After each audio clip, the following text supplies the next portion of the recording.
प्रमाणे तेजस्वी दिसणारे व्यासपीठ, चंद्राप्रमाणे शीतल छाया देणारे गुरुजन आणि चांदण्याप्रमाणे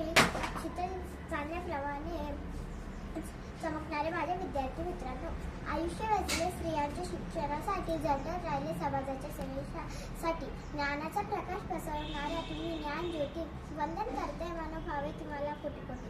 वंदन करते मनोभावे तुम्हाला कोटी कोटी. सर्वांना माझा नमस्कार.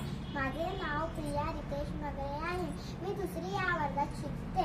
क्रांतीज्योती सावित्रीबाई फुले यांचा जन्म 3 जानेवारी 1831 रोजी सातारा जिल्ह्यातील नायगाव या गावी झाला. क्रांतीज्योती सावित्रीबाई फुले यांची या जयंती. क्रांतीज्योती सावित्रीबाई फुले या भारताच्या पहिल्या महिला शिक्षिका होत्या, तसेच मुख्याध्यापिका होत्या. वयाच्या 8व्या वर्षी त्यांचा विवाह महात्मा ज्योतिबा फुले यांच्याशी झाला. विवाहानंतर महात्मा ज्योतिबा फुले यांनी सावित्रींना लिहायला वाचायला शिकवले व स्त्री शिक्षणाचा पाया